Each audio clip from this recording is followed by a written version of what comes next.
Let's do it live on a First Friday Miracle edition of Cleveland Browns Daily. I am merely Bo. That's the great Z. How you living, buddy? I'm doing well, dude. I'm doing well. You and I were texting last night and watching one of the great programs that's ever been produced, I think, in human history. How far did you get in? Full two. Full two. That's what I did too. And honestly, I'm a little under the weather, and so I was tired. Yep. I finished the second one at we're talking about the Jerry doc, the Dallas Cowboys America's doc, team. America's team that dropped.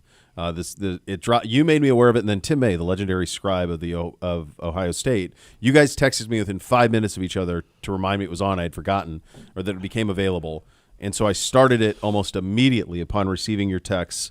And look, I think you have a expectation of what something can be, and even the loftiest of expectations. I mean, it is a subject matter that I find endlessly fascinating.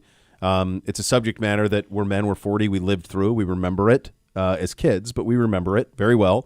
And yet I learned a bunch of stuff. You know what really started for me was when I was watching Landman last winter, and he paratrooped in with Billy Bob Thornton and John Hamm and stole the scene, out-acted them, and then you realize, oh, he's just telling his story. Here's what's so cool about it. It's warts and all.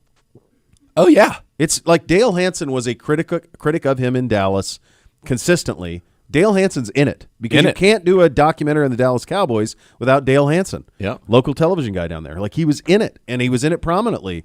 It is sensational. I worry that it's going to get lost, and there's so much going on for us to consume this time of year, but it is perfection. It's perfection. I mean, that's the word I kept using. It was perfect. It is. It was the opening scene, him telling the story of the drilling and when the oil started gushing and the sounds it would make. And then he's like, and I knew right then I was going to buy the Dallas Cowboys. I'm like, this is unbelievable. And we wouldn't have known it because we were young at the time, but I had no idea how over-leveraged he was.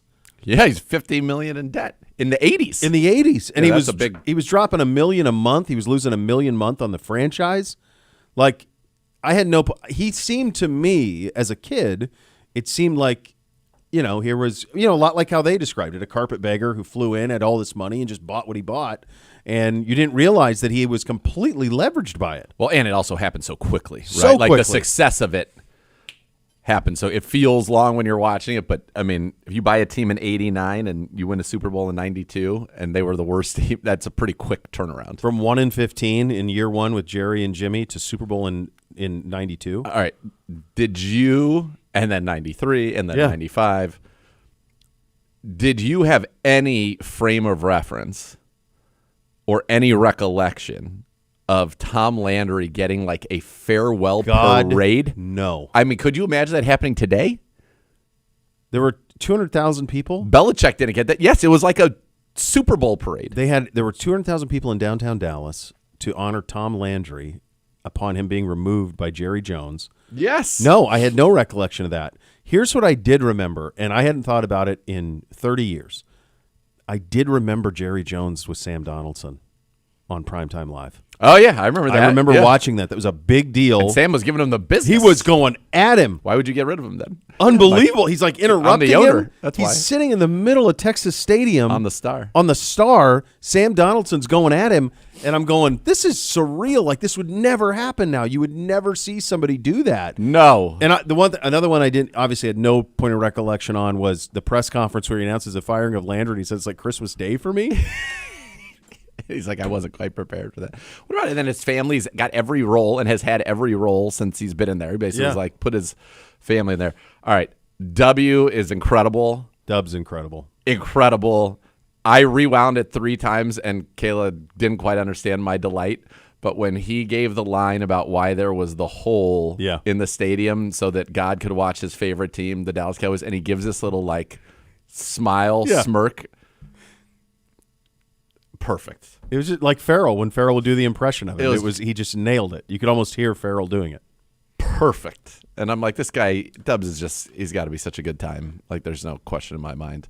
But I mean, you've got a former president talk. That's the first words were from him. Yeah. I mean, after the open, the first words are from the first open, and then the backdrops they're using these scenes that look like they could be Arizona more than Texas, but nonetheless are stunning. Yeah. It's just. Irvin saying that he knew he was God. destined to be a receiver because he caught the doctor's hand when he tried to smack him coming out of the womb. Michael Irvin. I mean, I don't know that anybody loves Michael Irvin who is not connected to him, either played with him at Miami or covered him at Dallas or played with him, whatever. Like, you and I have no connective tissue with him other than, well, you did eventually get connective tissue with him, but like, we just loved him for all the reasons because of the Hoff. Yeah. And the Hoff would go do that show with him, and it was the craziest show on Thursday night ever. It's the best studio show that's ever been done in the NFL. Yep. And we fell in love with Irv. I always loved him. I loved him at Miami. They were just so brash. I loved Jimmy at Miami. They were such a different tone than everything else. They were so chesty, so bullish, so believed in themselves. And college football at that time was very stuffy. And so I remember Irvin dancing like that. I remember him going like this with the 47 on the back. I remember all of that stuff. And Jimmy, all of it. And so when they went to the Cowboys, you couldn't help but be I was interested, and I was a fan of it. They weren't my team, but I was like, I'm curious how this works. And so, Irvin, folks, whatever your greatest expectation of what Michael Irvin would be on a documentary like this, usurps. It's perfect. I mean, my expectations were through the roof, and he's okay. Two things. Number one, if you were to tell somebody today, a kid today, and say Michael Irvin. You know, how cool was it, by the way, like that his dad loved Drew Pearson and called him Clutch, and he wore 88, and so how many guesses could you give somebody and say this guy was the best receiver in college football, gets drafted by the Dallas Cowboys, blah, blah, blah. What number did he wear in college? If you didn't know? That's what I'm saying, yes. Oh, you'd guess, you could give them 90 guesses and they wouldn't have gotten to get to 47. 47? Like we were talking so about Carson random. Schlesinger wearing 49. This 47 is a receiver. Yeah, it's impossible. And it's never been done again, though, right? Has anybody tried to wear 47 as a big-time receiver? No. There's been some big-time players who have worn it, like A.J. Hawk wore it at Ohio State. Defensive player. Actually, the quarterback at BYU, a kid named Bear Bachmeier, just won the job, a true freshman at BYU, is going to wear 47. Huh. Yeah. Over your right shoulder is a man in there who wore number 20. That's right. Right there, yeah. Mr. Kosar. So, yeah, I mean, it was a different time for that. But no, 47, I don't. All right, so there was great. that. Yeah, but I knew it because I remember him at Miami. Okay, there was that. And then there is high school Irv. I think high school Irv. Okay, how did they get the video? Okay, and how did that voice become on every level? Because that was, I was like, there's no way that's actually Michael Irvin. It was high-pitched, soft, in no way, shape, or form Irv-like. His Irv, the scene that they had of the video of Irv after he's drafted by the Cowboys, where they show him celebrating with like his family. Yes. Like how the fact that they had all of that, it was just okay.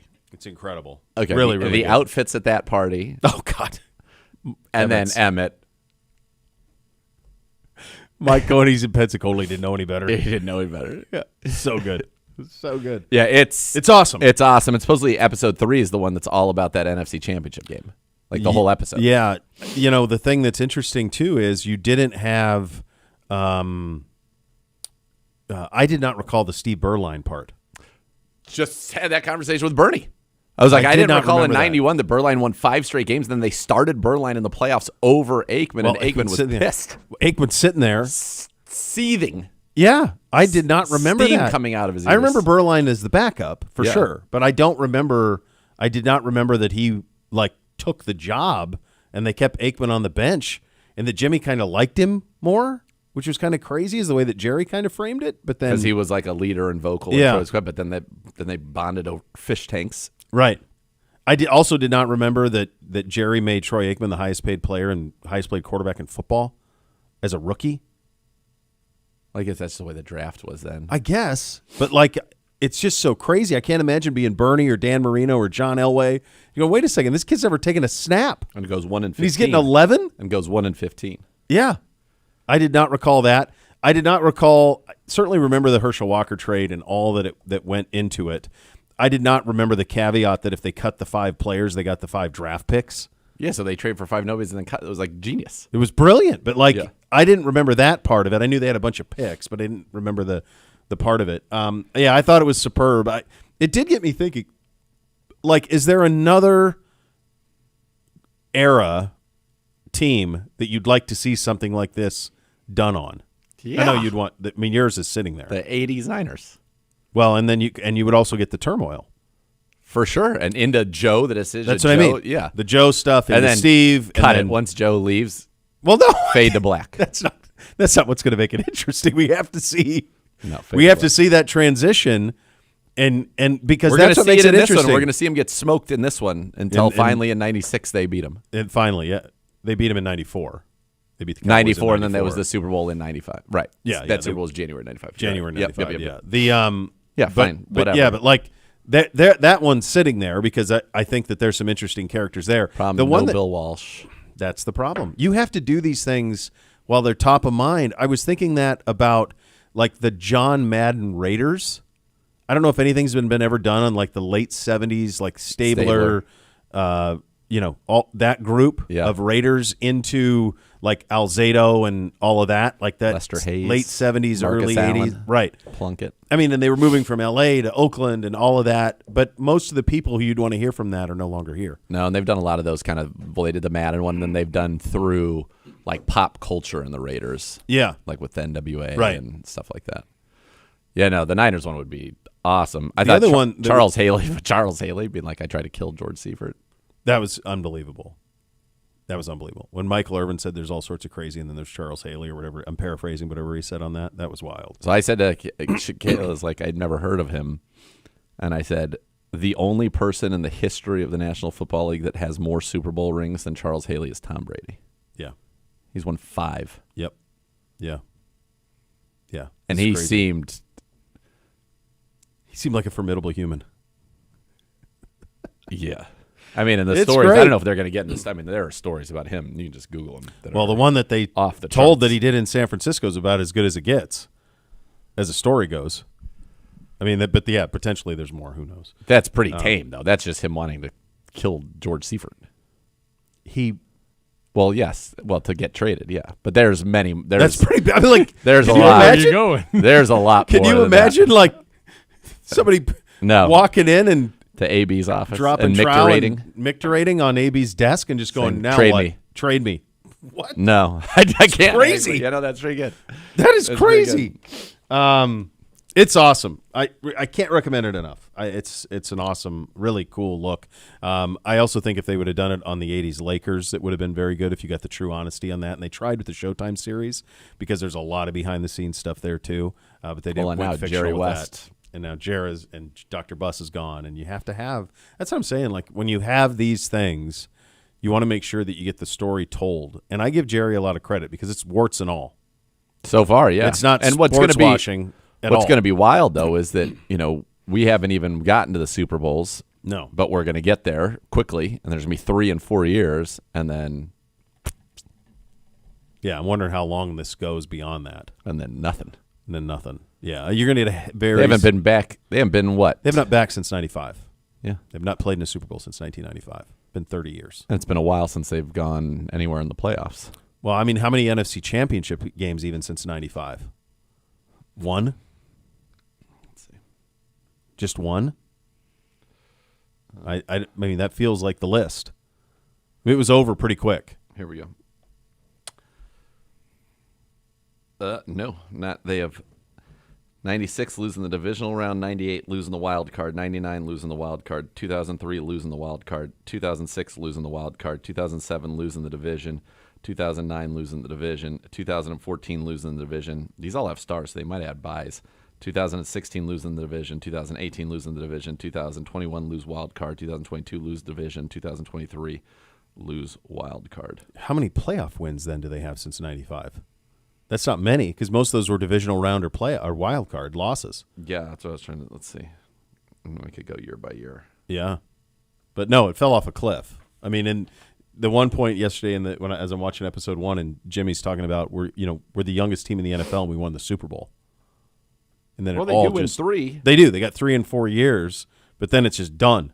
Like they're not even. They don't knock on the door. So what I'm interested to watch is because I don't. I remember it, but I don't remember, I'm sure, all the detail that we're going to get is how you go from Jimmy Johnson winning the Super Bowl in 92 to 93 to Barry Switzer being the head coach in 94. That's the one. And I'm curious. It feels like they're going to give you the real truth here, Bootsy. I think so. So like the tensions and all that. But I'm curious to see that because I'm going to say it again. I don't know if people remember that. They won the Super Bowl. That's right. In 92 and 93 with Jimmy Johnson as head coach, and he was gone. Yeah. And replaced by Barry Switzer. Yeah, in an era where there wasn't social media, there wasn't 24/7 coverage, and you woke up and you read about it in the newspaper, or if you were still up on the West Coast like we were, you saw it on SportsCenter. But it was one of those things that defied logic. Like, what are you doing? What? You just who does that? Who fires the coach? And then Barry hadn't coached in a while. No, and never in the NFL. And by the way, they show very subtly in that first one when Miami smokes Oklahoma, and it's Barry Switzer's Oklahoma. Well, they show him on the sideline. That's the Alonso, right? Brian Bosworth game. Which I'm surprised they didn't show that. Which was amazing. Yeah. Alonso goes, "You scared now?" or whatever he's saying. The thing was amazing. It's really good, folks. I mean, if you haven't guessed, we were pretty excited about it. Speaking of being excited, we are moving, buddy. You and I are moving, and this program is moving. The Great Gibbe is moving. Beginning Tuesday, September 2nd, this program moves. Whoa! Look at us. Look at that. That's a great shot of us. We look great. Not bad. We moved 3 to 5 from our 1 to 3 slot on YouTube.com. Gibbe gets his name on the marquee. He should. Gibbe. But it shouldn't be Jason Gibbs. I don't know how. I didn't have anything to do with that. Well, at least let's get a picture of you like lurking Yeah, in the back. I'm He should good. be like in the upper left-hand corner, like Over his lurking. shoulder? Yeah, like looking at us. I'm great. Really looking I'm at me, good. like trying to stop my fun. I don't need to give Browns therapy any other. Looking Yeah, down. looking down on us. Looking down on us. Yeah, that'd be good. Yeah. So you'll be able to Hair's consume finally it. coiffed in this picture. It really is, yeah. YouTube.com/Browns, ClevelandBrowns.com, the Browns mobile app, and of course, right here on ESPN 850 and ESPN Cleveland. Let's go, baby. Yeah, going to be exciting. 3 to 5. So, one of the long-time running jokes on the show is when are things going to happen? 3:01. Well, not anymore. Unless they go to 5:02. Not anymore. No. Should be in a good way. spot. Should be everything that happens. No should way. happen, No way, Jose. during our window from 3 to 5. Yeah. So we're gonna be with you guys in the afternoon, early evening. If you get in your cars early to go hit the links, you're gonna be with us. So yeah, it's exciting. The interesting notes here at the end. The show started in 2011 with the Godfather, the notorious one. The show was birthed from his loins. It was a 6 to 7 o'clock show in the beginning. Yeah, 1 hour. 1 hour at night, and here we sit all these years later. The scores, all of it. And now moving to this time slot. So from 1 to 3 to 3 to 5 we go. That will start on September 2nd. Everything will remain the same in terms of how you consume us podcasts and all. Totally. That'll all stay the same. Show will stay the same. Just a different time slot for that. We did have a bit of news. Coach was supposed to talk at 1:15 today. Now, Gibby, that's going later. Is that the way we understand it? No explanation given other than everybody got downstairs, was ready to go, and at 1:10 they said, go back. Coach will talk after practice at 3:15. Mm-hmm. Don't know what that is. I have asked the powers that be, and nothing.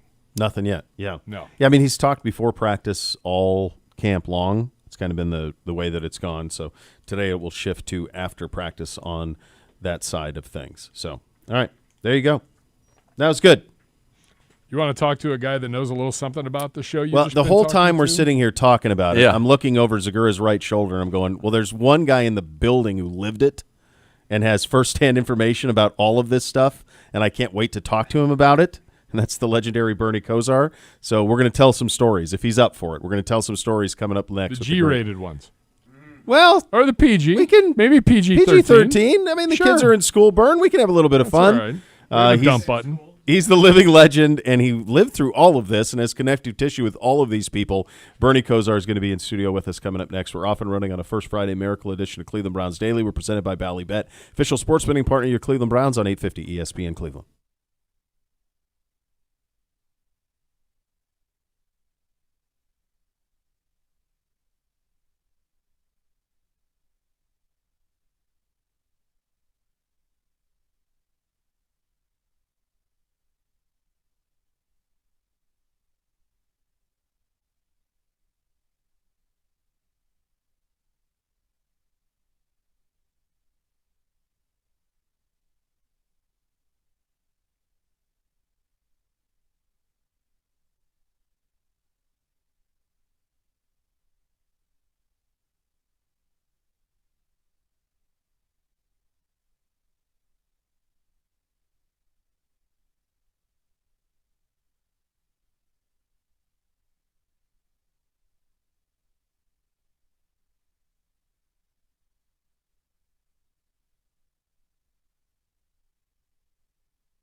Add more fun to your fandom of the Ballybet Sportsbook app. Download today, get 50 back in bonus bets. You place your first wager of 10 or more. Ballybet, official sports betting partner of your Cleveland Browns. Joined here in studio by legendary Browns, University of Miami quarterback, one of the greatest of all time, the great Bernie Kosar, in studio with us. When did you first hear that this Dallas Cowboys documentary was happening? When did you get wind of it? So I did not know it came out, and I didn't know that the live episodes were out until awesomely today I had lunch with the great Nathan Zagura, who said he saw the first 2 episodes. And yes. And listening to your first segments, I was like fanboying you guys and how awesome it was to talk about it. And then as an old man, getting my memory back, I actually to reflect on some of those stories was really kind of cool to kind of relive right there. Well, as we're sitting here talking about it, like I said in the break, as we're going to break, like I'm looking over Z's shoulder and I'm going, you're sitting there. You were there at the U with Jimmy and Mike. Mm-hmm. Then you're at Dallas with all of them. I mean, so you lived. I mean, then of course the major stop here in between, but the beginning of your career and then the end of your career, it's all linked with all of these guys. What was it like? I guess let's start first with the Michael Irvin part of it. Well, first, even to you asking about when's the first time I heard about it. First time I heard it was today, talking with Nathan. But the first time I knew they were doing a documentary, I actually was super honored to be called to be part of it because of some of my Miami connections. Sure. Super proud to be the only player to have been with Jimmy Johnson at the University of Miami, the Dallas Cowboys, and the Miami Dolphins. And then to get released from the Browns and then play on that second Super Bowl team in 1993. And then be a free agent. Well, that was happening when Jimmy was resigning, Barry Switzer was coming, I was a free agent, Coach Shula, Coach Johnson, Jerry Jones, and Barry Switzer were all kind of calling and recruiting me. God, I'm sounding like I'm name dropping. I'm so honored. It's all fact. It's all real. I'm so honored and blessed. Right. To have been living in that era and to have been a part of it. And unfortunately, though, I had some of this liver stuff and this health stuff going on, so I was in the hospital and couldn't be part of it because I would love to be honored to be a part of that and relive some of those stories in there. Yeah. He knows. Yeah. He knows. He's well aware. So you and Mike first cross paths at the U. Yeah, so we are blessed at the University of Miami. 1983 national champs. I was a redshirt freshman. Michael Irvin was a true freshman. And again, we're biased a little bit here in revisionist history, but we were loaded. Yeah. Okay. At Eddie Brown, who went on to be with the Cincinnati Bengals and Boomers' go-to guy. Stanley Shakespeare ended up being my first roommate with the Cleveland Browns. We had really loaded receivers, but we had all these freshmen called Brian Blades, Benny Blades, Brett Perriman, Michael Irvin, to the point where we had a plethora of choices and stuff. And I know maybe I'm showing my age here, but a lot of people remember us University of Miami guys for our mouth and our flamboyancy of the mid-'80s. But actually, in the early 80s and our national championship team, we were a Don Shula, Howard Snellenberger, 1972, undefeated Dolphins, only team in NFL history to go undefeated. We were a business professional approach. We were not allowed to celebrate. We were not allowed to talk. And Coach Snellenberger said that you need to learn, Bernie, you're a nice kid, but you need to learn how to be a dictator. Mm-hmm. You need to learn how to pretend not to be empathetic. Okay, you need to be able to show that you'll cut somebody right there, because in the huddle, you're in charge of those other 10 guys, and you're the boss. You're the only one that talks.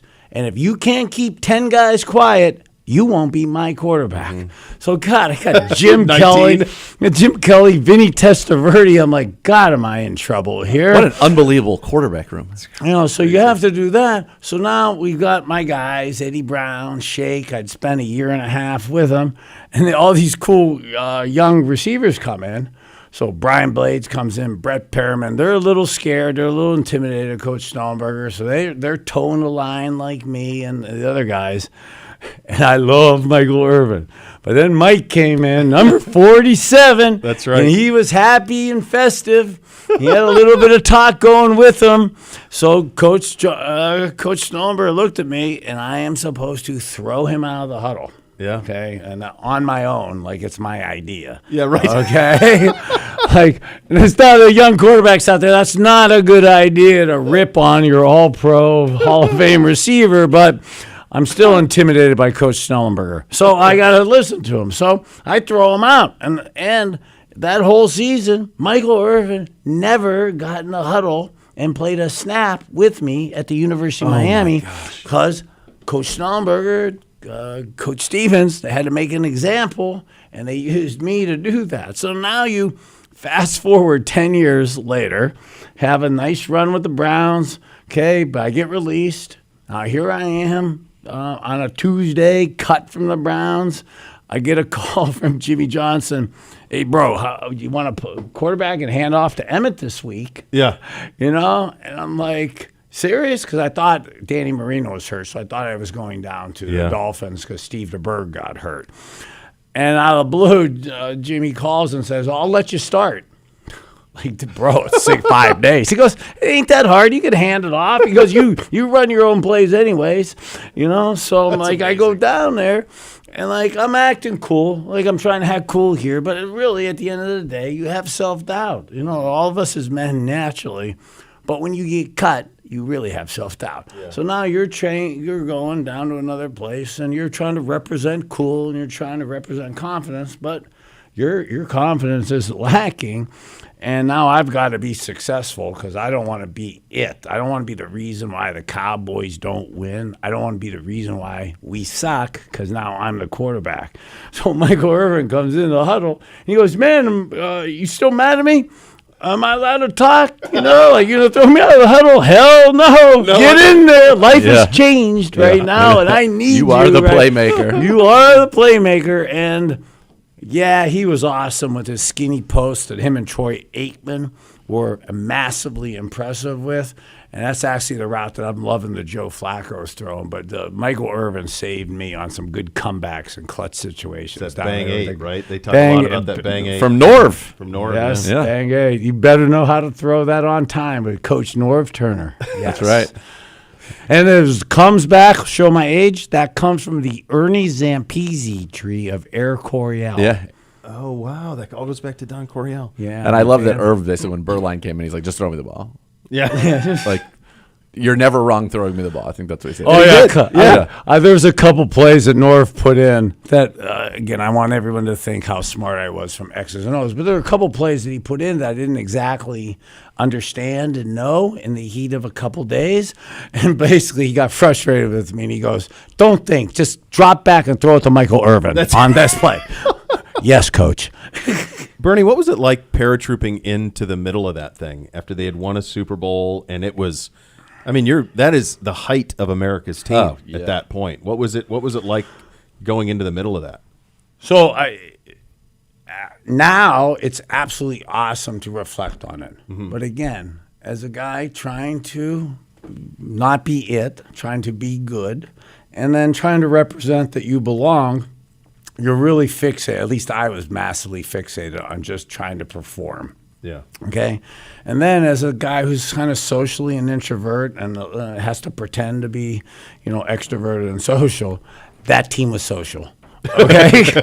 The White House and that team was social. Yeah. Okay.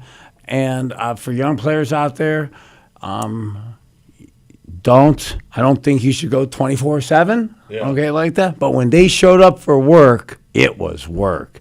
And it was maybe because we were angry and grumpy from being out all night, but we were irritable and we were physical. Yeah. And practices were very physical. Oh, they made that very clear. Yeah, it was a free fall. So now here I am. This may not be appropriate for Gibby here on that, but the first day of practice, I get down there, and there's some shaking and moving going on, but hazing was allowed back in those days. Okay, don't do that, kids, and that. But hazing, and typically hazing's done on younger guys. Well, in Dallas, hazing's done on everybody. So there are some things that guys do to you in the locker room. Okay, they're not pleasant. Yeah, they're not pleasant. They're not PG rated. Yeah, so, good. Yeah. I mean, they said the practices were so hard that the games were easy. There's the one where they saw some guy, they had to run all these sprints or whatever, and a guy goes down with asthma, and he's like, you can't have asthma on this field. Go have asthma on that field. And he cut him right there. Yeah. He's like, he cut him at practice, and he's like, I didn't feel bad about it. He has asthma. What are you talking about? Like, no, one of Jimmy's great lines was he goes, don't let the body control the mind. Let the mind control the body. He said that. Oh, yeah. And if the body's controlling the mind, okay, he cut you. You're gone. You know? He cut that guy for asthma, and then he cut a backup running back in the last game of the regular season who fumbled twice going into the playoffs. And he's like, cut him in the game. That's it. Yeah. Go home. Go home.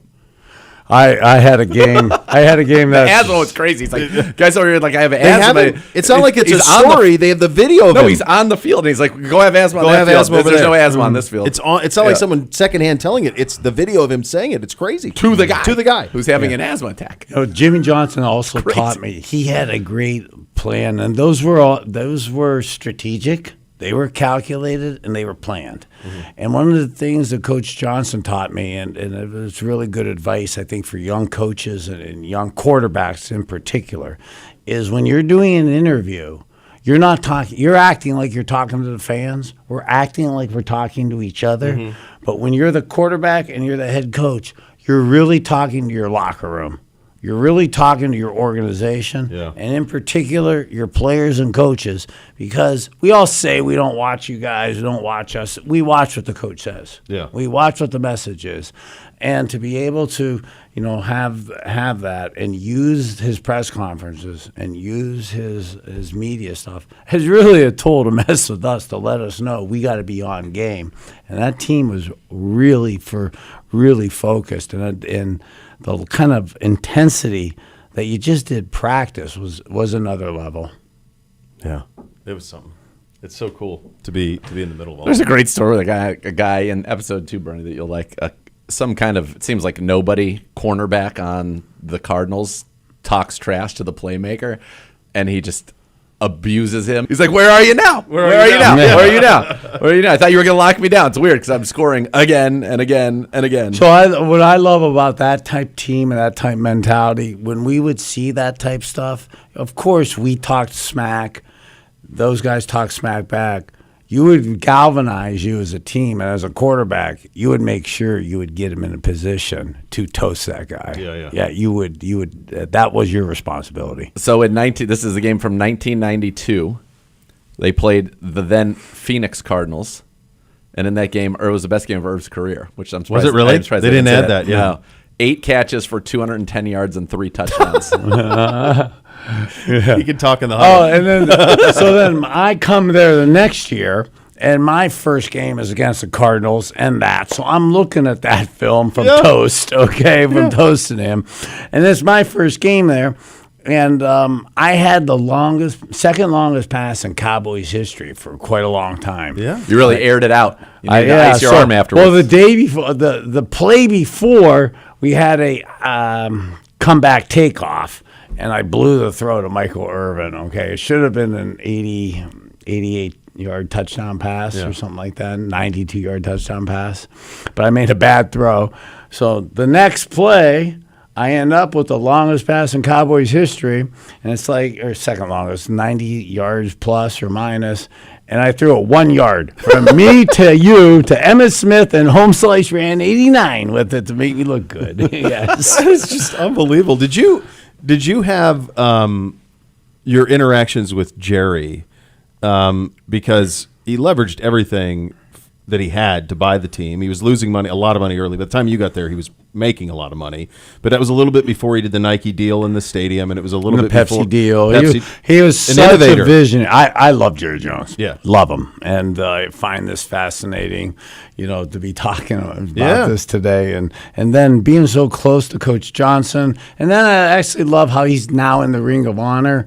And, with age, We all we hope to get better in terms of that, but it's really nice to see, to reflect back on this. And I was joking with Nathan that I'd like to tell you I got a big night plan, but I know what I'll be watching tonight. Right. You do have a big night plan. No, you'll be very pleased. Were you, when you, in terms of what you saw from Jerry, now that you look back on a guy who bought something for $150 million, it's now worth $11 billion. Did you see oh, this all makes sense? Like when you got there, were you like, oh, this guy really, he's ahead of the game on what he's got going on here?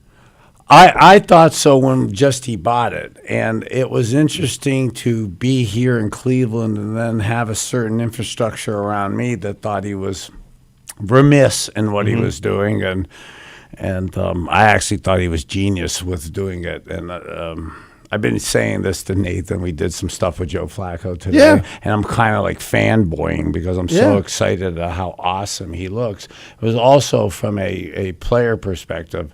Jerry Jones, he won a national championship. He's a player. I know people dog him for stuff. I actually think he does a heck of a job, by and large, with drafting and that stuff. So and what he does business-wise is beyond amazing. So I've liked him, and then to have the honor to get to hang out with him and now consider him a friend, I love it. It's awesome. So cool. Good. Let's do a little on us. You said you spoke with Joe. Obviously, in camp, he was the best thrower of the football. He just rolls out of bed and he can still sling it. What do you make of him being the quarterback of this team this year, and what do you expect out of him this year? Well, just not to gloss over and just not to say it to be a homer and just to be nice. Yeah, don't take for granted for our fans. I mean, I probably did how beautifully he throws the ball. Yeah. I mean, for the 18th training camp to be at 40 years old and to throw it so beautifully and effortlessly is awesome to watch. Me and Nathan were talking a little bit off air about impressive camp of the two young rookies. Unfortunate for Kenny Pickett to have the hammy and not get a chance to play.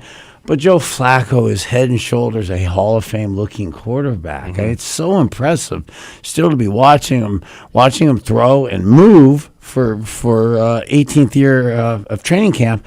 And actually, I had fun talking to him because one of the things I did in preseason was I was massively uncomfortable about what the plays are going to be. Yeah. By the way, that was he was here yesterday at practice. That was the guy from Law and Order SVU that just walked by. Oh, was that him? Yeah. Oh, I didn't see it. Formidable. I didn't see him. Yeah. Oh, we got celebs coming. Celebs are here, man. Let's make it happen. Yeah. So he played at Colorado. Oh, that's the connection. I see. Okay. Hey, but talking with Joe about what type of plays do you want to run? Do you want to get stuff to be comfortable? Do you want to put stuff on film to maybe fool Cincinnati, to give Cincinnati stuff to work on? Those type of chess match things are what you do in this last preseason. How does that go? Because it reminds me of the great battle of wits from The Princess Bride. They're watching, but they know that they're watching. So they know that what you put out there is intending to deceive. So maybe you actually put something out there that's real because you think that they think that it's deceiving, but maybe it's not deceiving because that they think it is deceiving. Absolutely. You go through those and do that. But here's what I really like doing and planting the deceptive kind of toys out there or personnel groups is us players can't help themselves, so we won't ingrain and study like an organization or a coach will. Maybe one or two of us, but most of us are taking what the coach says, and then we'll look at it. And no matter even though the coaches in the organization will say that they're doing those type things, they're still going to show us those 15 plays that Joe Flacco is going to play. And the Cincinnati Bengals and Al Golden will look at those 12 or 15 plays, and they'll get predisposition of some things. So I try to plant some predispositions, or after I did the game, I really studied what my 12 or 10 or 15 plays were to see how I would look at it if I was the other team. Yeah. It's so cool to see him back there, and just this kind of ties this all back in because you think about a guy, a 40-year-old, still being a starting quarterback in the league. Tom Brady was in his mid-40s, winning a Super Bowl. You watch this footage from the '80s, and you see the hits like that Aikman took.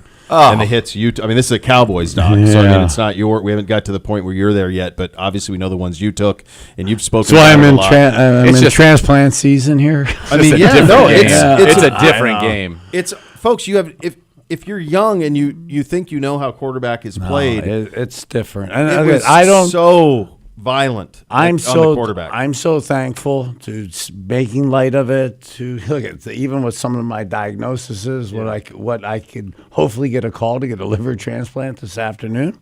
I love you too, but I won't take yours because it has to be a bad accident by somebody. Yeah. But the people say, I wish the game was the way it was back when you played. No, you don't. It is not right to do the things that I did to other guys in a protection scheme with cut blocks and that type stuff, and what they did to us quarterbacks. Or receivers over the middle. I mean, today's whole game, I prided myself. I never threw a ball above a guy's nipples inside the numbers. Now you have to do that. Yeah. So to be able to do that, and I love Ronnie Lott. It's amazing. He's one of the guys for the NFL concussion treatment when he caused half of mine. Yeah, right. You know, I mean, they would decapitate the hitman. you. Yeah. Okay, the Jack Tatums. That was Donnie Shells. I mean, Atwater. Atwater, Dennis Smith. I loved playing against those guys, but it was friggin' dangerous, and that's why I do so much of this health and wellness now, just to try to survive what you put your body through. Yeah. It's good seeing you, buddy, as Thanks, always. brother. Love these stories, man. Absolutely Thanks, love you. Bernie. Love these stories. Yes. The great Bernie Kosar in studio with us here on Cleveland Browns Daily. We'll reset, go around the sports world coming up next. Cleveland Browns Daily, 850 ESPN Cleveland.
Browns football will be here before you know it. Lock in your spot as a Browns season ticket member. Score the lowest prices, no deposit needed. Buy online. Check out your view for every epic matchup in 2025.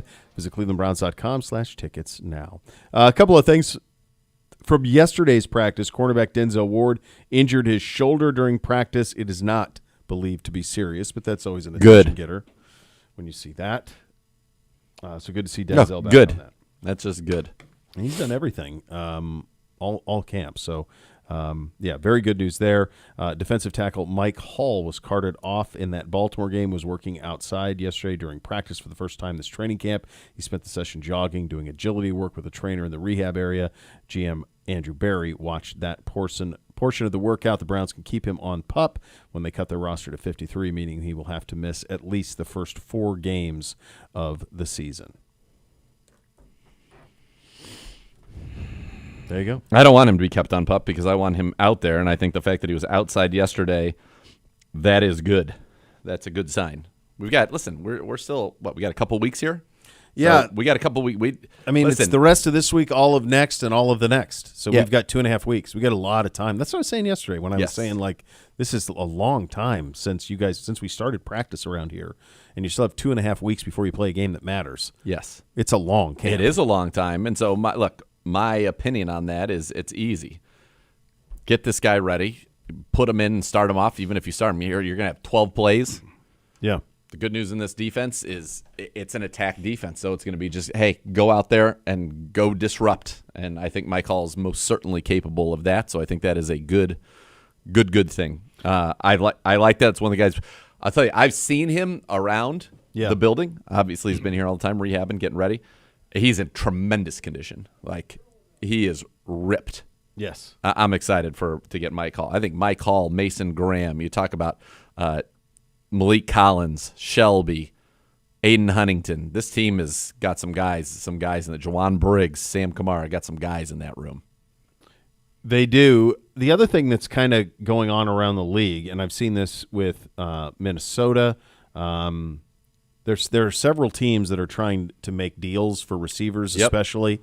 So I do think that kind of a combination of things, the length of this build-up, the ramp-up, some of the injuries, some of the suspensions that are there around the league, you could have a relatively active trade calendar in the next couple of days as people get right to their 53s. Yeah, it's going to be, I would say, kind of, you may get some now, but I would say starting next week, leading into that initial 53, you're going to get a lot. You're going to get a lot of trades. Yeah, yeah. So, and I think I've said it all along, well documented for those who like to keep track of such things. We have 6 defensive tackles on this roster that should be on 53-man rosters, and we have 6 defensive ends on this roster who should be on 53-man rosters. So if we are to make a trade, whether it be for a cornerback, which I think could be very valuable for this football team, or just draft picks, assets, I think those are the rooms that it's going to come out of. Yeah. And that's really the way that it's been the whole time. I mean, we've been saying that's where we are deeper than we, can support. And so if you have a team that's interested in somebody there, you get something for them. Otherwise, if you cut them, they could just, pick them up for nothing. So if you can find a willing participant, those are the positions. Now, it seems like people want receivers and there are people that want corners. And that'll be tough. Feels like that's a long list. It is a long list of teams that want those two things. Well, so, yeah. That is something to watch for sure. Couple of injuries. I just saw one down in Cincinnati pop up. Where did that go? While you're looking for that, Ben Baby 1 minute ago from down in Cincinnati, Bengals starters will not play in the preseason finale against the Colts. No way, not after Zach that Taylor. Near train wreck. No way. Good for play. him. Yeah. Good for Zach. Sorry, Joe. No more Snickers for you. It's bedtime. It's enough. It's ridiculous That's to an put those in. unbelievable line by you. It's just it's enough, man. It was Cordell Volson, who will likely miss the season with a shoulder injury. He was in the battle at right guard down there. So that's kind of and that's what's happening around the league. You just want to get to the games that matter. Just get this last one over with and let's get to the games that matter. That's where a lot of the league is right now. So can't get here soon enough in terms of games that count, and then potentially the risk is worth it, certainly. Myles Garrett will join you from the podium coming up next. You'll listen to Cleveland Browns Daily. It's presented by Ballybet, official sports betting partner for Cleveland Browns. Please bet responsibly.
Celebrating 40 years of the Dog Pound, the Cleveland Browns of Bud Light want you to know, are you the ultimate Browns fan? Submit your entry now at browns.com/Bud Light. Tell us why you deserve the title. Don't wait.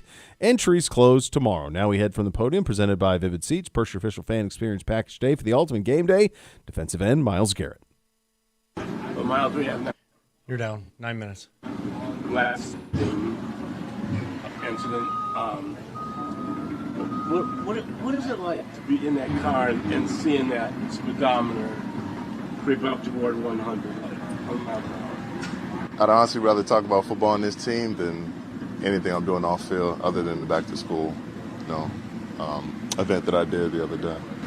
But still, I mean, people want to know about that. People want to know a lot of things, but I try to keep my personal life personal. I'd rather focus on this team when I can.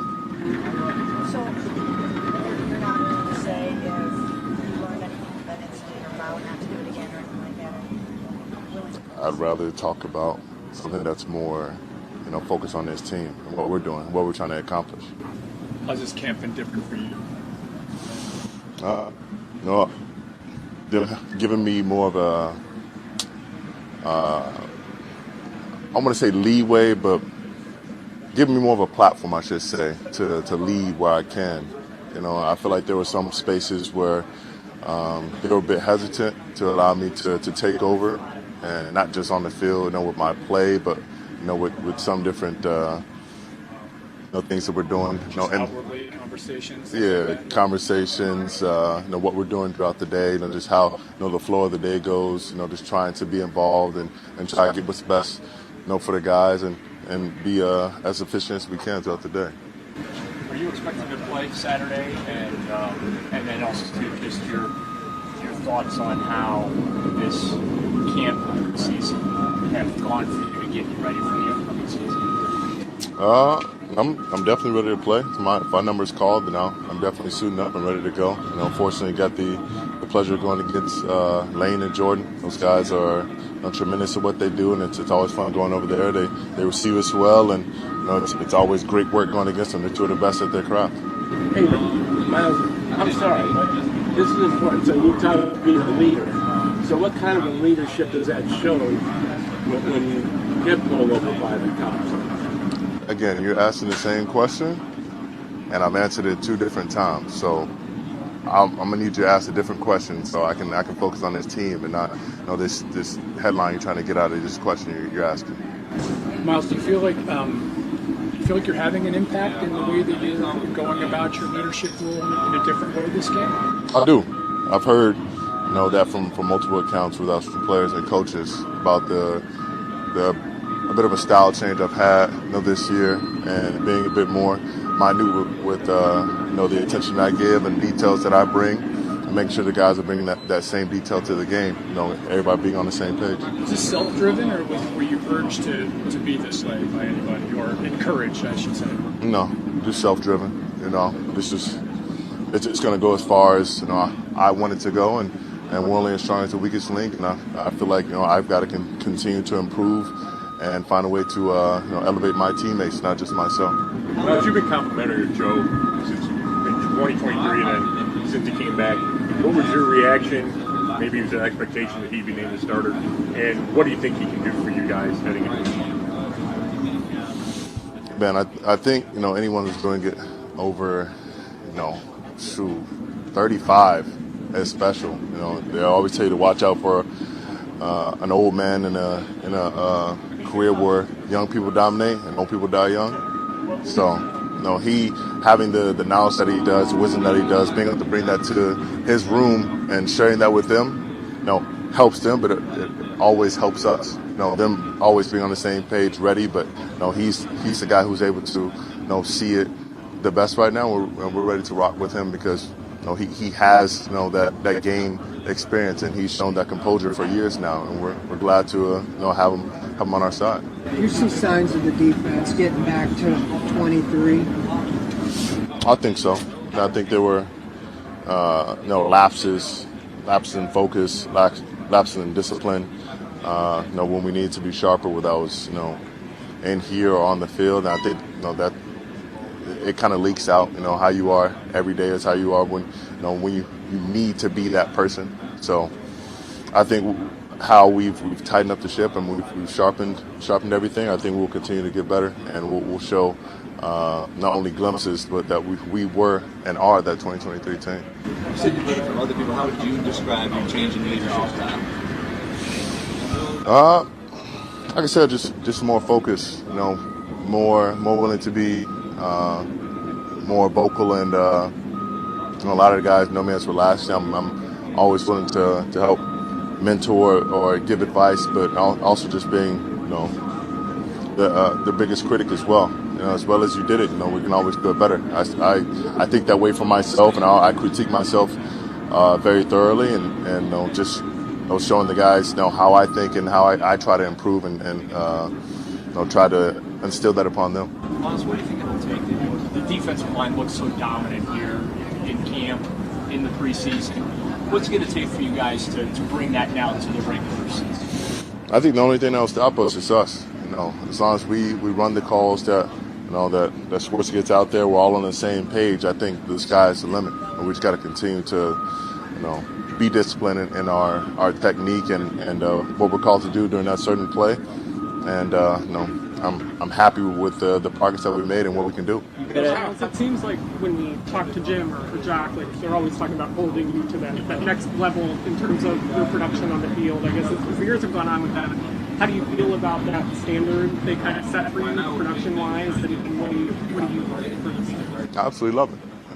I love that they know that there's more out there for me, and they wouldn't say it if it wasn't true. And I've thought the same thing, and it's about having a plan and executing it that can beat these chips, beat these doubles, and find a way to get just a few more one-on-ones and continue to increase my production. And what was it like last week? I know you and Jordan, my lot of our friends, but to kind of see his reaction after going against you 2 days in practice, and he got asked how do you stop him, and he's like, I still don't know. When I figure it out, I'll tell you. So what's that kind of like to go against a 17 all-pro guy like that? I mean, it's a hell of an honor. He's special. He's big. He's strong. He's very athletic, and it's a really iron sharpens iron in those situations when we go against each other. With how talented he is at the position.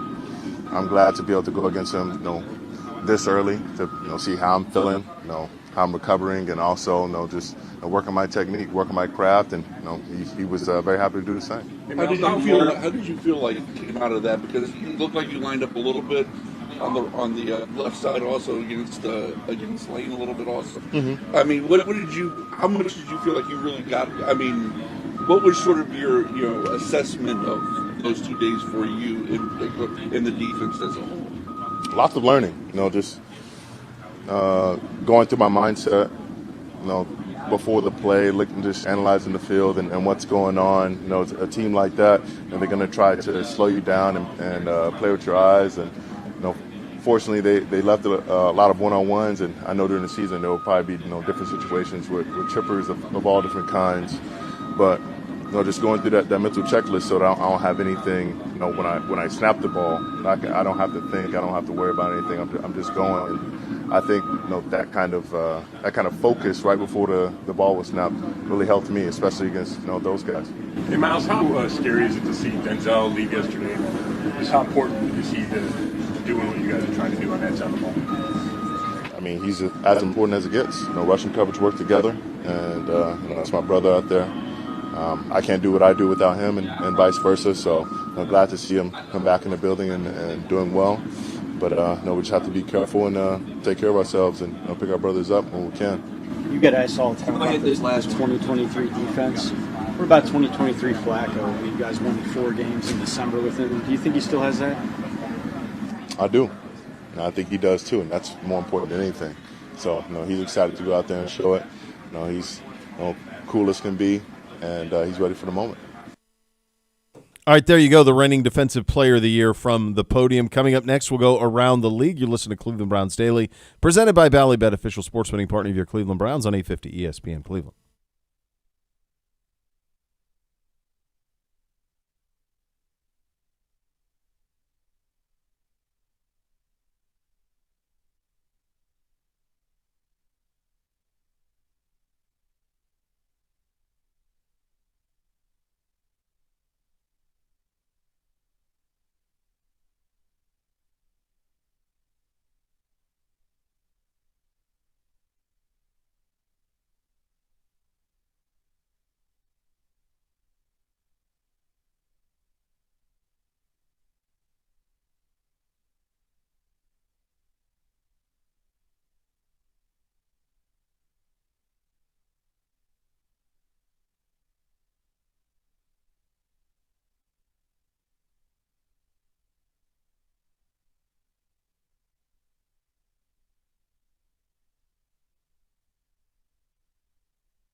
Browns fans, head to Vegas this November. You can be part of the action through the Browns Takeovers, powered by True Fan Travel.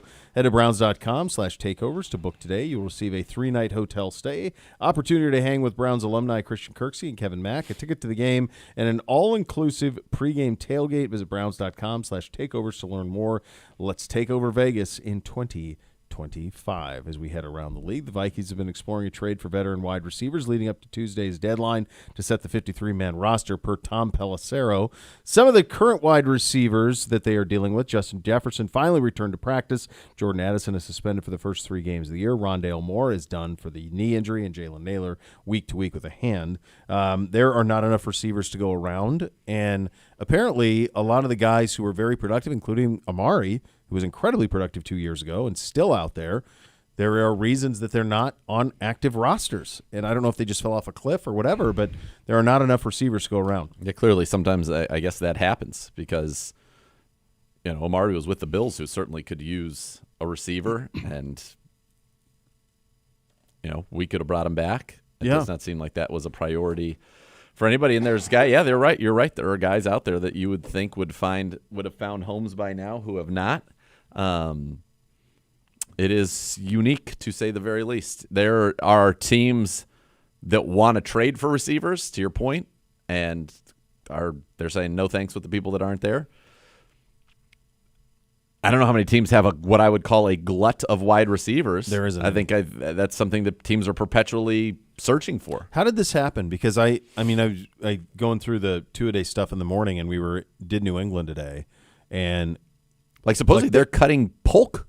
I know it, and it's like it was the 37th pick last year. I know it. I'm looking at their depth at receiver, and it's like, okay, they have Stephon Diggs, and then that's it, and he's past his sell-by date. So there's not enough, and it feels like there are more drafted every year, and I don't know if just so many people play 4 or 5 wide. I don't know what it is, but there's not enough to go around. No, but also, to give up on somebody that you drafted 37th overall, and then Kyle Duggar, who's been a very good player for a long time, seems like he's on the way out of there. I don't know how many teams are looking for a box safety, but, man, he was good, and he played very well whenever we played against him. Yeah, Vrabes is resetting things. But it's so weird. He seems like to me to be the kind of player that Vrabes would like. Obviously, there's some kind of conflict there, but yeah, it's a strange thing. This league, you can never have enough offensive linemen, you can never have enough corners, and you can never have enough receivers is really kind of how it feels like. And for whatever reason, teams are not necessarily being able to, maybe that is the reason, they're not able to keep that stocked up because you just can't have enough of them. No, doesn't seem so. The Saints are the only team in the league yet to name a starting quarterback. Kellen Moore told reporters the competition evaluation process will continue this week. You know that old adage, if you have 2 quarterbacks, you don't have one? They don't have any. No, they have 0 and 0. 0 and 0. Yeah. Derek Carr retired. Yeah. And they like to roll with Tyler Shuck and Spencer Rattler and say, that's tough. Oh, no, did you see Field Yates' mock draft today? I did. I knew that you did. We're not picking first. No, I with understand our own pick. that, but I was more from the perspective of who he had going number 1. He had a press conference yesterday and said, I don't know what Grandpa's talking about. I don't know where he got that, because it was his grandpa, Archie Manning, who said, he'll be at Texas. He's going to be at Texas. I do think that he is playing the leverage game very smart, because he's going to leverage more contracts from Texas and endorsements. He's going to have $10 million next year to play at Texas. Yeah, he's playing at 6.5 this year. He could go if he does all the stuff, it could be even more. And I laid out the situation with him yesterday, and you don't know what makes somebody tick, and they keep everything very close to the vest. But if it's his hometown team, and he wins the national championship, and he's a Heisman guy. What are you going to go back for at that point? But I don't know if he wants to be there or not. Who knows? Here's what you know about that family. Peyton, and we talked about this yesterday, Peyton did not want to go to St. Louis. That was part of him going back for his 4th year at Tennessee. And in the draft with Eli said, I am not playing for the Chargers. And the Chargers drafted him, and then he traded him to the Giants. Phil Rivers. And then Phillip Rivers ended up in San Diego. So he's going to get into a place that he wants to be in. Yep. They have the power to get that done, and perhaps more negative attention should be thrown at them for that.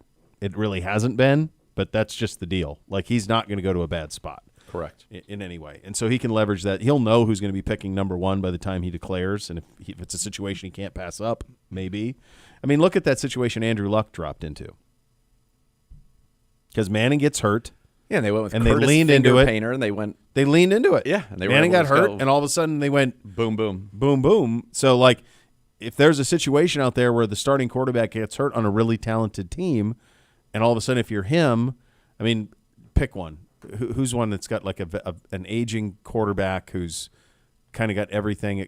Rams. Yes, Matt Stafford. If Matt Stafford doesn't play, and you just if you're McVay, do you just say let's play Stetson Bennett every game, and then all of a sudden Arch Manning looks and goes, Los Angeles Dome, that defense, those pass catchers, I could hop Puka right. Nacua, I could jump right into I could that. hop right in here, and that's a pretty good spot. So that would be something to watch for on that front.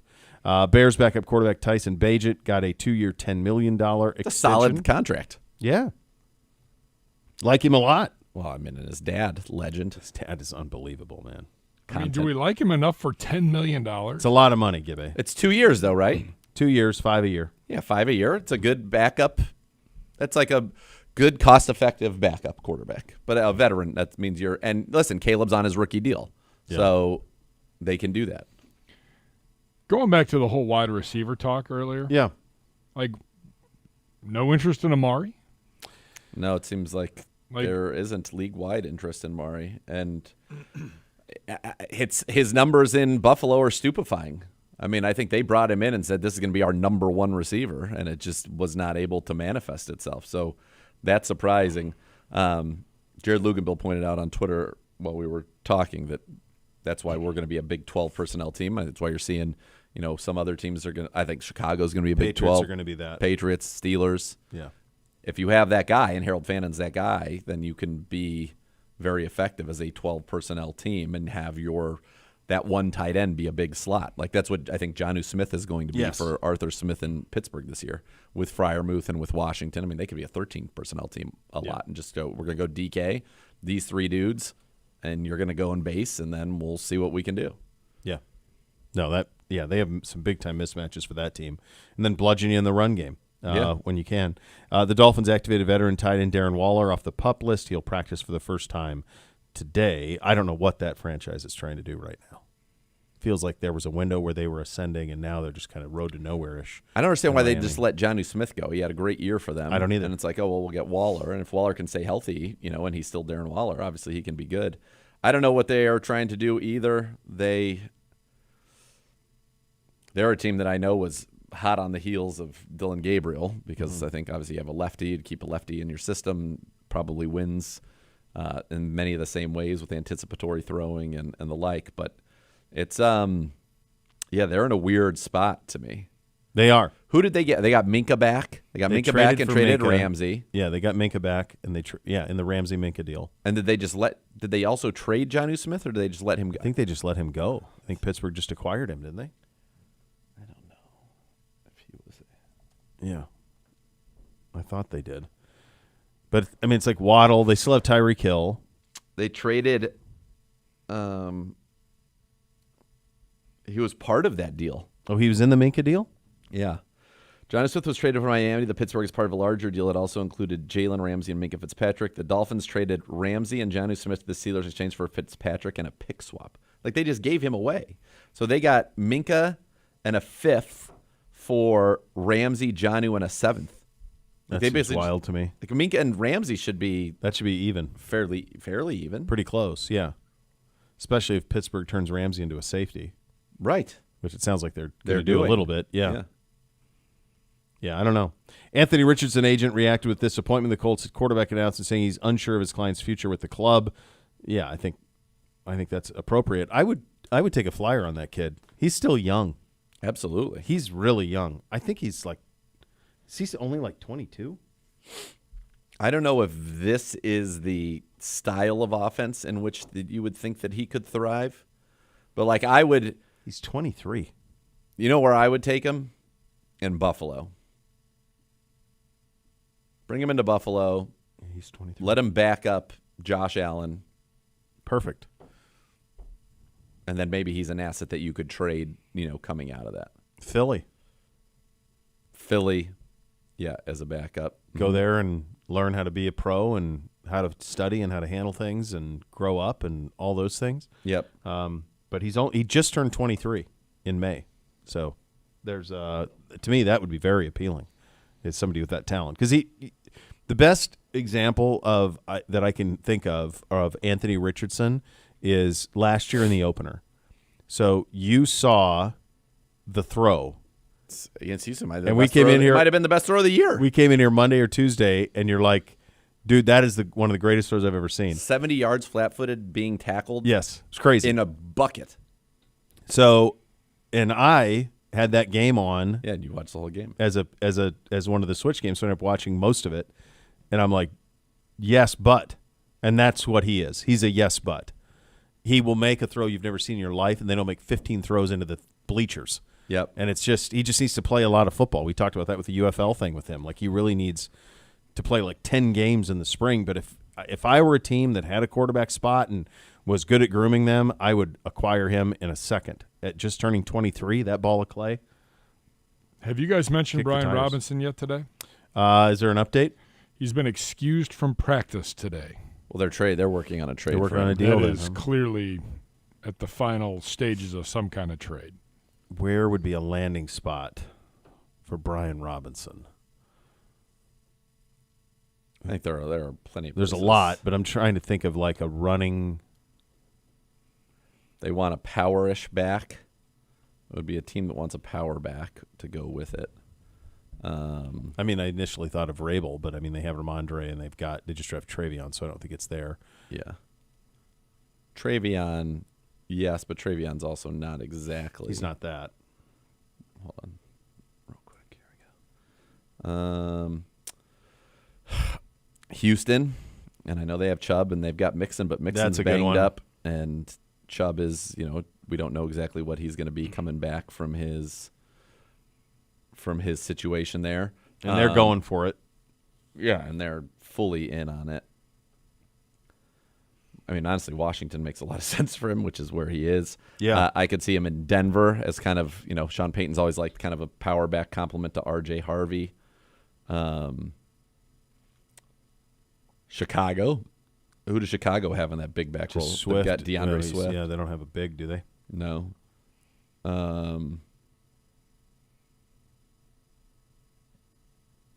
Yeah, there'll be suitors. Yeah. Tennessee. Yeah. 'Cause they've got Tajay Spears, but they don't have like a bigger back. Isn't Pollard there? Pollard, I mean, is the number one, but he's not He's not a bigger big back, no. Yeah, they don't have a big back. No. Yeah, those make sense. Yeah, I would just keep him in Washington if I was. Supposedly there is a great deal of disquietude there, and they like Rodriguez and this rookie. Okay. You never know what's going to pop. A little bit of drama in Pittsburgh. Cam Hayward in uniform going through individual drills. There's no movement on his request for a renegotiated contract. Hayward did start a hold-in to start camp. These are all not a thing until something changes for me. Like, it's when he's not there week one, then it's a thing. When Trey Hendrickson is playing for the Las Vegas Raiders, then it'll be a thing. Until then, McLaurin, like all of these things, like they inevitably just get done. Yep, is the way that it typically works. So we'll see where that goes. But that's when you'll start paying attention to that from this side of things. We'll go one-on-one in our receiver room Z with Coach Chad O'Shea coming up next. You listen to Cleveland Browns Daily. It's presented by Bally Bet, official sports betting partner of your Cleveland Browns on 850 ESPN Cleveland.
Cash now. Stay in the home that you love with an easy standard lease. Truehold even covers property taxes.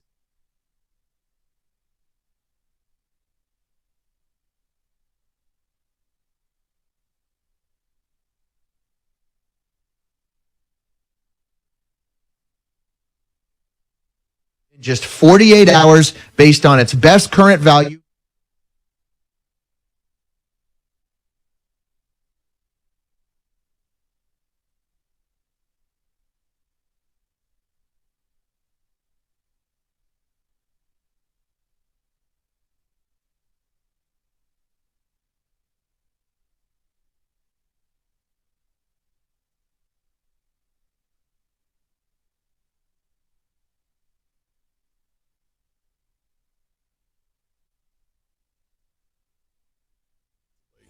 Welcome back to Cleveland Browns Daily, brought to you by Ballybet, an official sports betting partner of your Cleveland Browns. Very happy to be joined in studio by a great friend of this program, Browns wide receiver coach Chad O'Shea. And I know his titles are more vast than that. He's got his hand in everything going on with this passing game here. But, Coach, always a pleasure to talk to you. Great to see you. How have you been? Great to be here. Everything's going great. This is such a fun time of the year for us. It's at the conclusion of our training camp, obviously getting ready for an exciting season for us this year. But I've been so impressed with the competitiveness that we've had within the receiving group this year. It's been a lot of fun.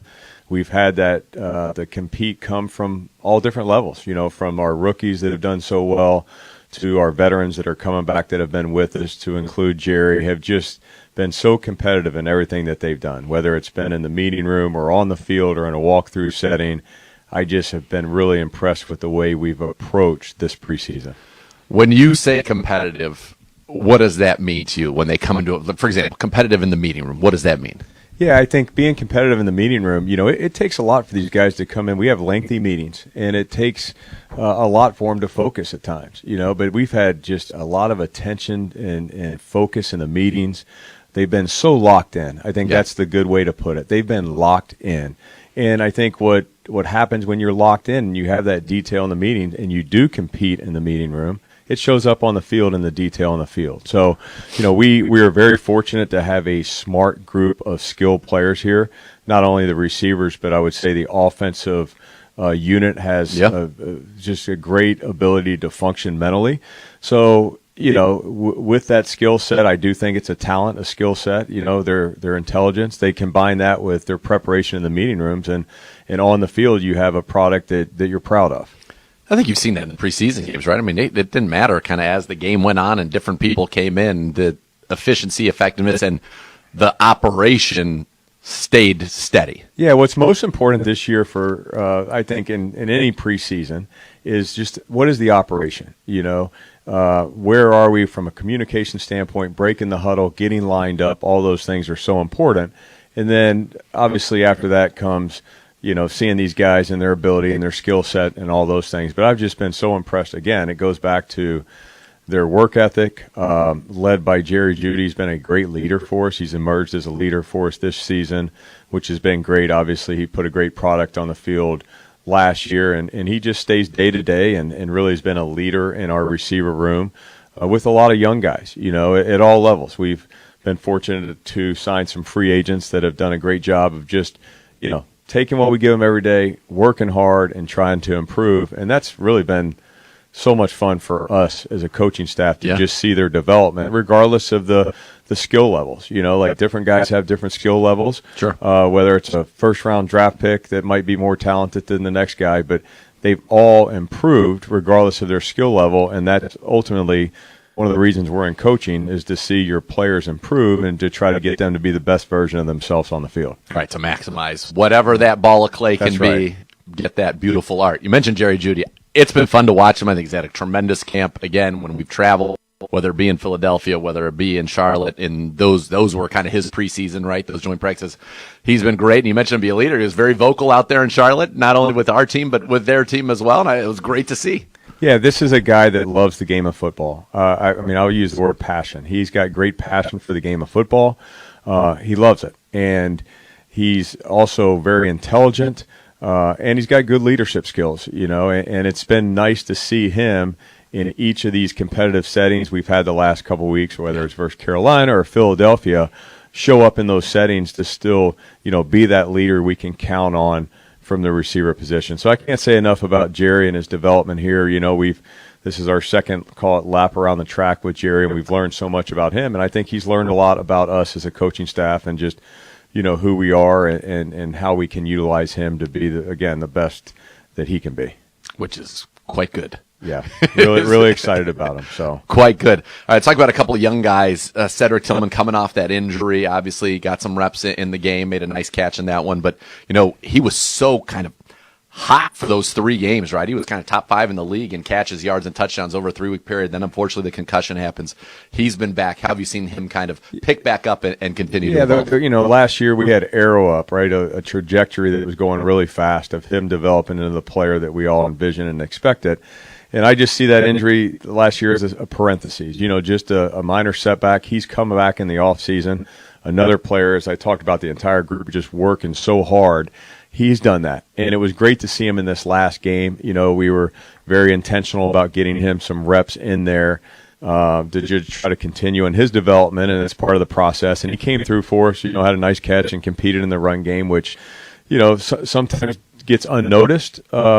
But it's a very important part of our offense right now is just to have somebody in the run game from the receiving group that can go in and compete and really – have a physical presence to be a factor in the run game. So, we think of Sed a lot in the pass game, but we also appreciate him being unselfish for the football team and competing and doing some of the dirty work for us inside. Yeah, we like to run some of those pin pulls. You got to have the pin. And he's done a great job of that. So, but, Cedric would be the first one. Hey, we got a long way to go. We all got a long way to go, but he's a young player that has a lot of upside.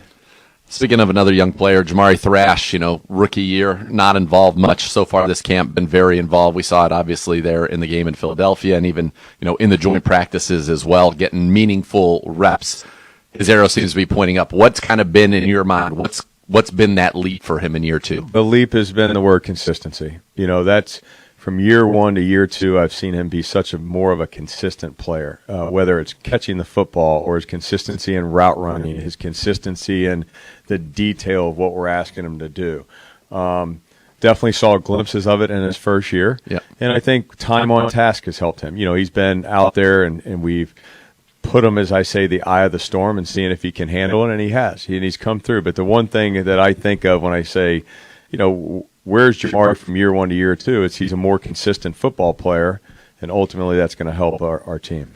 How much is it for these guys that maybe it does kind of take a year to just understand the system? And I realize we're kind of going back to an older system, but incorporating a lot of things, obviously, with you and with Tommy.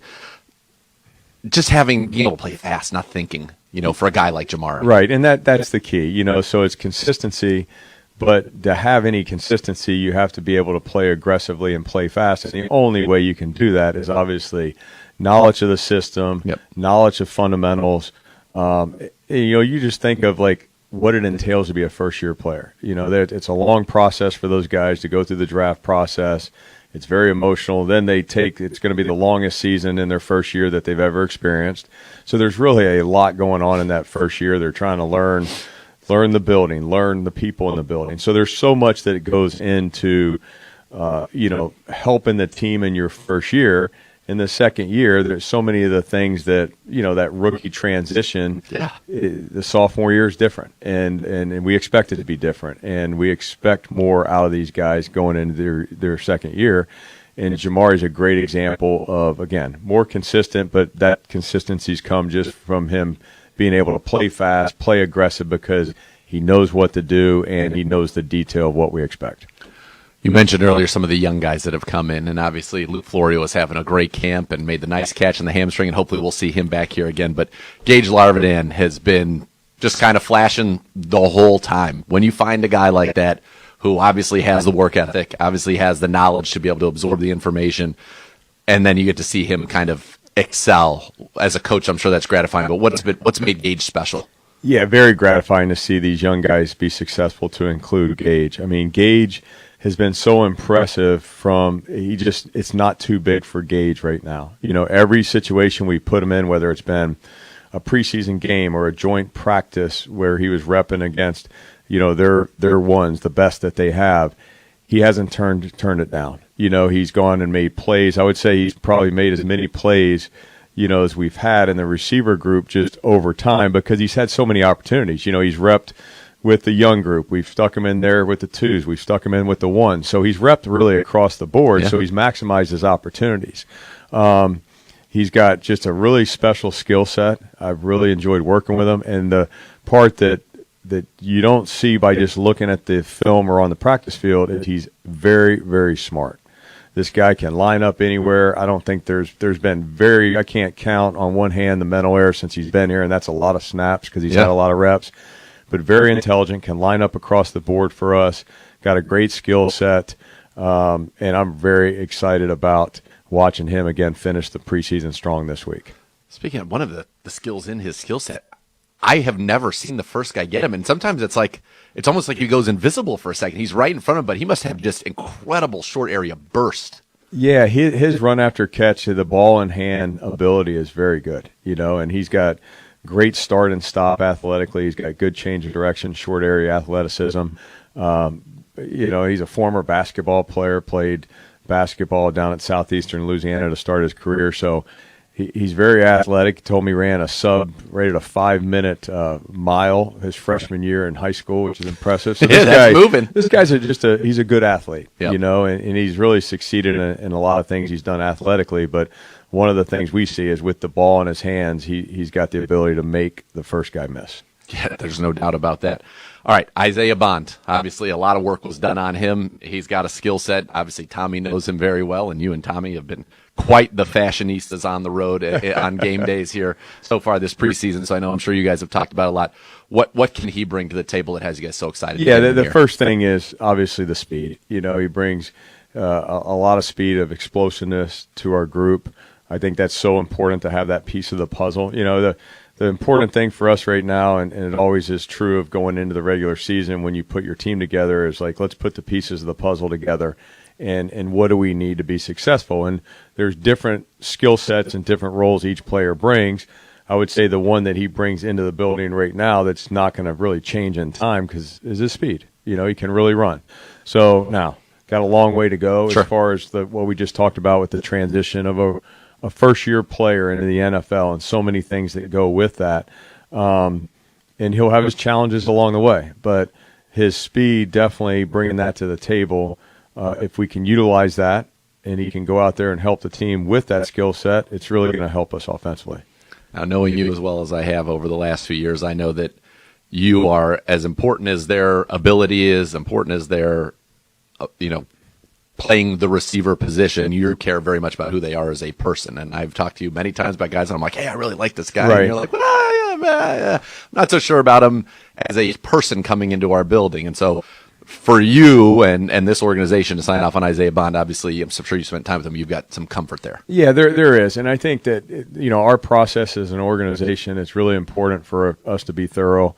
The coaching staff feels so strongly about this subject. We want to coach that are good guys, good players that are going to help our team win, that really have the traits that our head coach talks about daily. So, obviously we've had done our homework on a lot of different guys through the draft, through the process, and some don't work out. But anyone we bring into the program, we feel like, look, they're going to help us win, and we have a chance to develop them and bring them to be the best version of themselves. We're going to do that, and I have full confidence in Andrew Berry and our leadership here that we're always going to have players in our program that fit that. Yeah, certainly. Hopefully Isaiah can take advantage of this opportunity and do just that. One thing that's been fun for me this training camp is getting to watch you and Bernie interact. And you guys go way back. I'm not sure people even realize just how far back you go. But has that been kind of cool to see him around all the time? It's been great to see him. It's a special thing for me to see him. My dad was the athletic trainer at the University of Miami in his Hurricane days.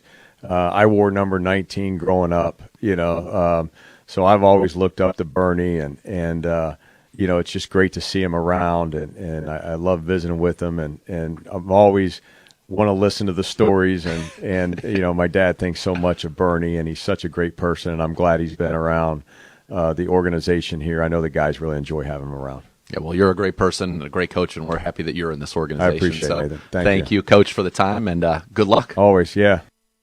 All right, there you go. Hey, Browns fans, enter the Dog Dash sweepstakes presented by Milkbone for a chance to have your pup compete in the annual dog races. It's halftime of the Browns-Dolphins game on October 19th. Grand prize includes 2 season tickets for the 2026 season and Milkbone for a year. Visit clevelandbrowns.com/milkbone to enter. That room got a shot in the arm with Isaiah Bond, and this is, one of the things that we're going to be watching here over the next week or so with cut-down dates coming is what rooms get what. And those are things where position coaches are battling for their guys they believe in, coaches battling for the guys he believes in, but you have to weigh it against how the rest of the roster shakes out. So we've always thought 5-ish. It's going to be 5 or 6, and there are 5 locks. Yeah. So your 5 locks are Jerry Jeudy, Cedric Tillman, Jamari Thrash, Isaiah Bond, and DeAndre Carter. So the 6th spot would be, if they keep 6, Deontay Johnson or Gage Larvidan. And I would imagine if you're looking at it through that lens, if you were to keep 6, you would go with the young guy, Gage Larvidan. Because you have to wonder if you could get him to the practice squad given the need for receivers around the league right now. And I think for Deontay Johnson, at times he's looked very, very good, but I think he would have to be your kind of clear number 2 to stay on the roster because he's not going to give you special teams. So now you could say, well, DeAndre Carter's going to do special teams, and you would be correct. So you could look at him as, well, then he would be the 6th. But I think to keep Deontay, it would have to be in the mind of the coaches and of the front office that this guy's really our number 2 receiver. And if you get to 6, then it's got to come from somewhere else. 2 minutes. Yeah. And you're not going to have 6 receivers and 4 quarterbacks because that's 10. No way. And you need 3 tight ends, so that's 13. So 3 running backs, and that's 16. I think you're going to have 9 or 10 on the offensive line. So there's no way 26. You can't do all of it. You can't do all of it. No. And I think 25 on offense would be asking a lot because this is a team that's going to have 10 on the defensive line. It's going to have at a minimum of 10 in the secondary. Yep. Potentially 11. And it's going to have 5 or 6 at linebacker because you need these guys for special teams. Of course, yeah. Yeah, so it feels like a minimum of 26 defense. Yeah. And then that would put you at 24 offense. And that's why 4 quarterbacks is hard. It's very difficult. It's very, very difficult. Yeah, and it's – so I'm very curious what the preseason plan is for Saturday and what that looks like and how Coach decides to play those guys. He said yesterday, and he has an availability about 20 minutes, but he said yesterday in his availability, or I think it was Monday in his availability, that we'll give that plan later in the week. I think that'll be very interesting because obviously the Rams aren't doing anything. Yeah. So does it make sense to throw Flacco and Bitonio and those guys out there and play a series? I think if Flacco wants to be out there, and then the question, right, if Flacco's out there, well, then you want Bitonio out there. But I think Tevin Jenkins, you could be fine putting Tevin Jenkins in there. You'd be fine putting, Cornelius Lucas or Jackson Barton at right tackle. These are guys who have played in the league before. Yeah. And say, okay, we at least have veterans up there in front of them. Yeah. Series or 2, see on down the road. Yeah. All right, buddy. The next level is coming up next. We're back tomorrow. Thanks for listening. Not for long. You're going to need a new clothes. I don't know what I'm going to do. I'm going to have to come up with whatever follows us at 5 o'clock. You listen to Cleveland Browns Daily. It's presented by Bally Bet, official sports betting partner of your Cleveland Browns on 850 ESPN Cleveland.